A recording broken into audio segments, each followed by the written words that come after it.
This video is brought to you by the patrons over at Dandyland and viewers like you. So you've got questions about vintage style. Well, I've got answers. Coming up.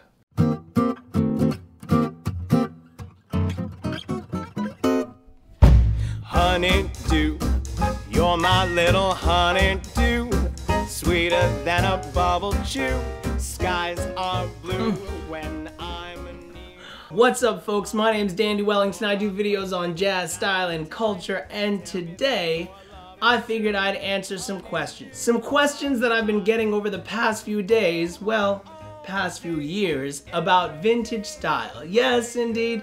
Vintage style is something that I'm a little bit familiar with because I've been wearing vintage for over 10 years at this point. I've been wearing vintage for so long now, and so when people ask me questions, I do my best to answer them because I think it's really important to talk about vintage.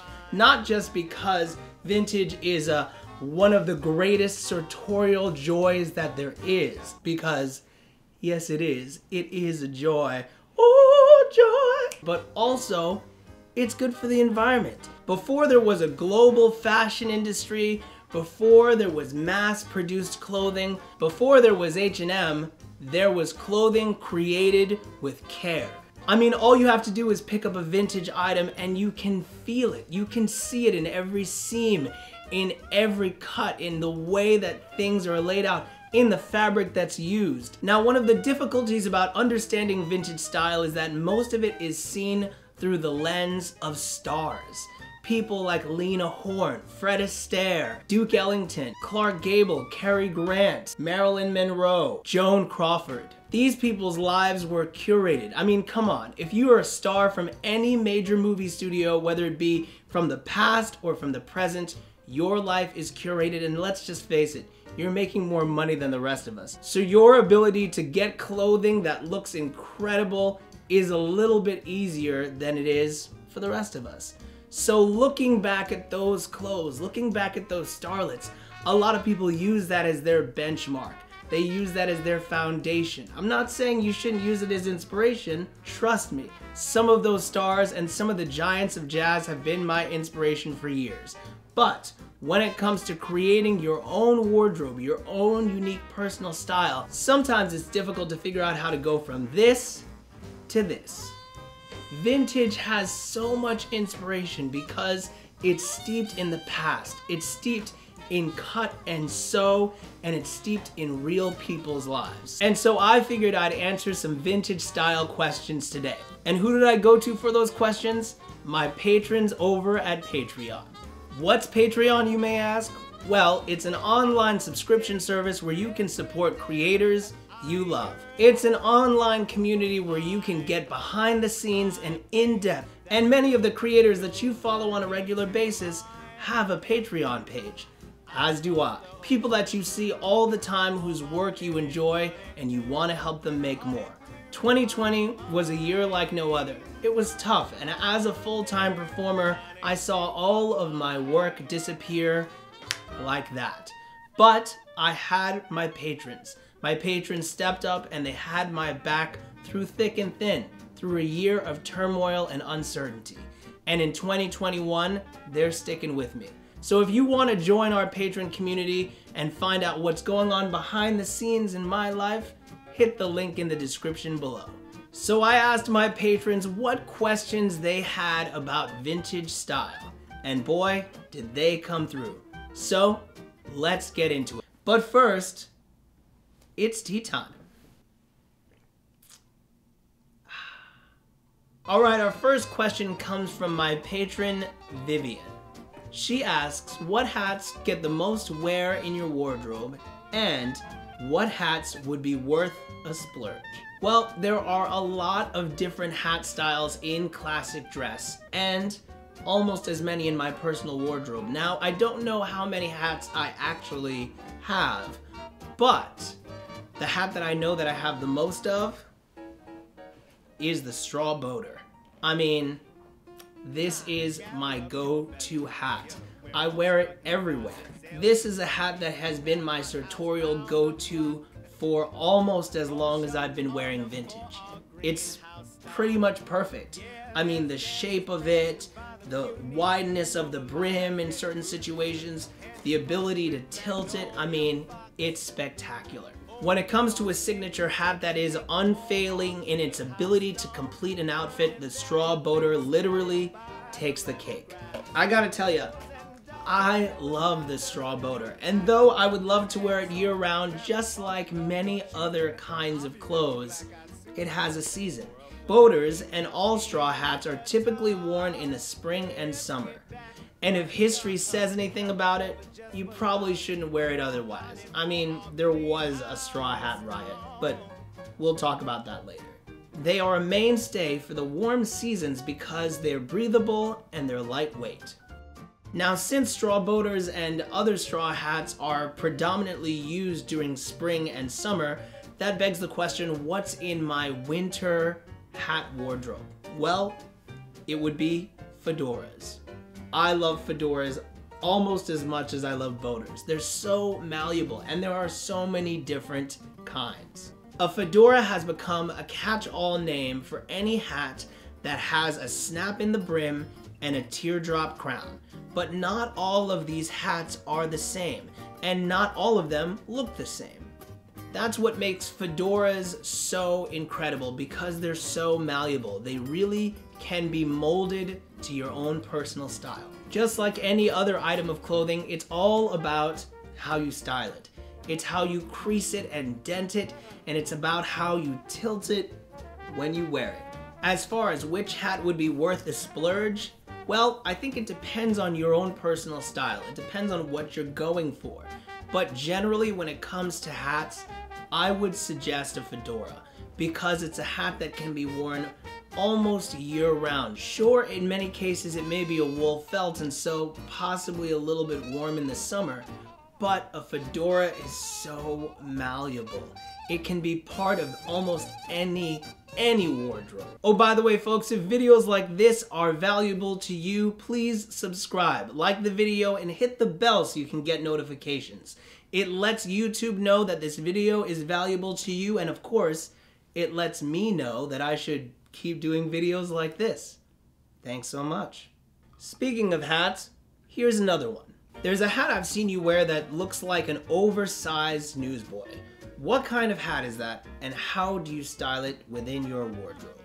That's a great question, Brianna. The newsboy is a type of flat cap. Flat caps, which are called everything from cheese cutters in New Zealand to driving caps in the United States, are a type of headwear that are quite old and are said to date back to the 14th century in parts of northern England, like Leeds and Manchester, and parts of Scotland. They're often associated with country living or working class people. Its design differs from the newsboy a bit in that flat caps tend to be more oval on top and are finished without a button.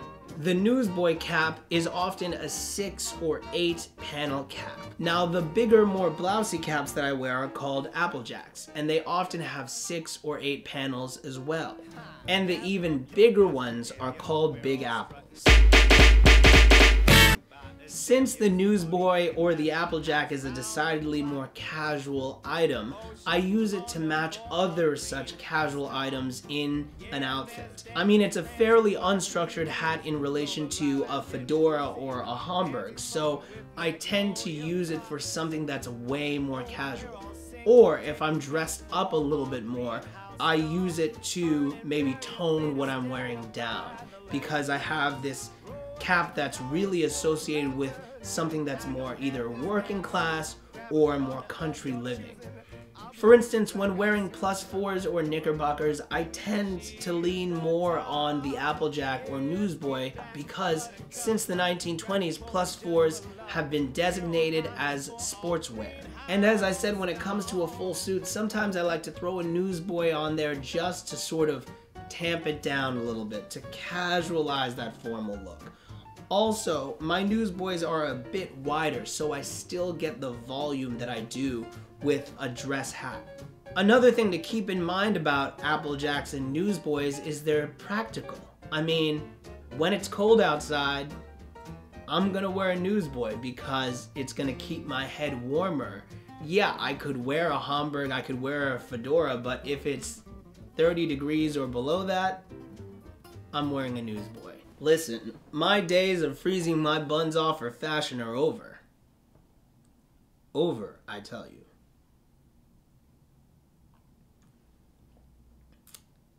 But as always, with any style of hat, you should know that once you're wearing a hat, people are gonna talk. People are gonna say something because hats are such an uncommon thing in our society. I mean, real dress hats.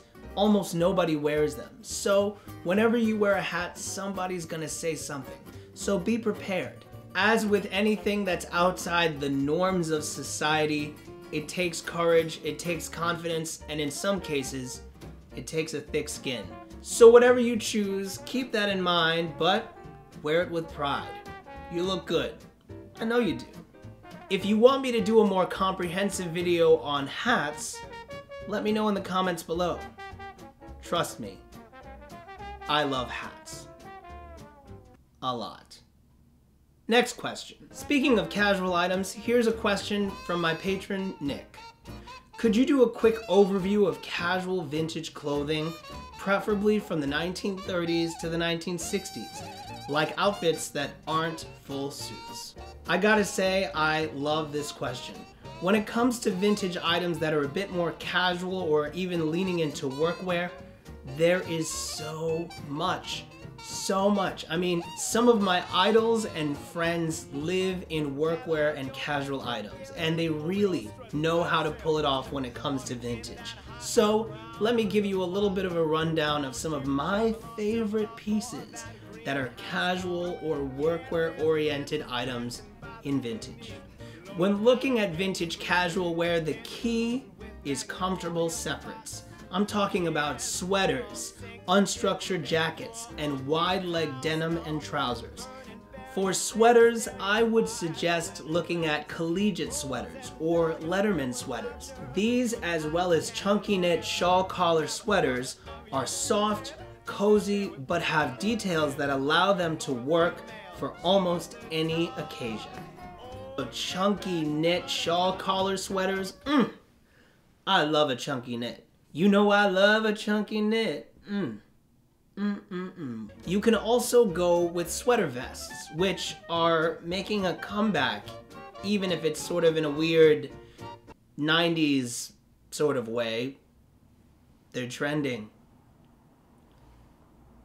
But pullover and button-down sweater vests can be a great way to add a vintage aesthetic to any outfit. With items like these, you can wear a button-down, a polo or long sleeve polo. I mean, you can even just wear a V-neck t-shirt. That's cool. It just adds something else to the overall look. It adds a vintage aesthetic because these are classic items. Items with heritage and great design.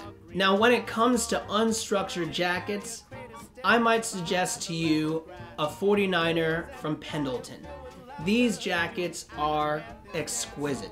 They're characterized by wide point lapels, 3 to 4 patch pockets, and a button-down front and cuffs, sometimes with leather buttons. And they really add something to a casual outfit. I know this might be a weird hot take, but anything that has buttons seems more dressy than things with a zipper. I mean, call me crazy, but it just really feels that way.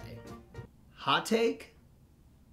My suggestion is if you're going to search out for these jackets or anything from Pendleton, you buy it from eBay or Etsy or a vintage dealer. Don't buy them new until you read up on the various controversies around Pendleton and cultural appropriation.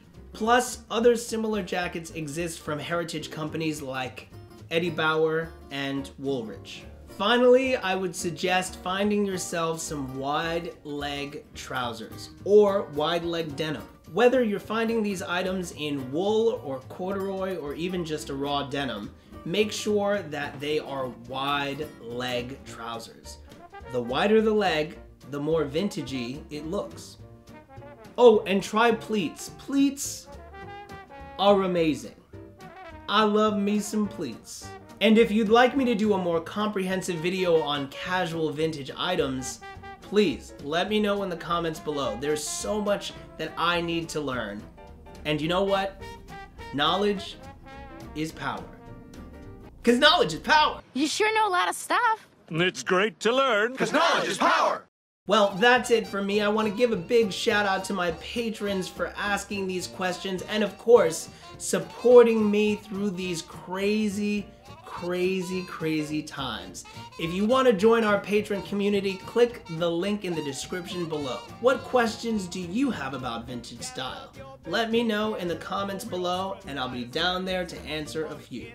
Also, don't forget to like and subscribe and hit that bell so you can get notifications. My name's Dandy Wellington, and I'll see you soon.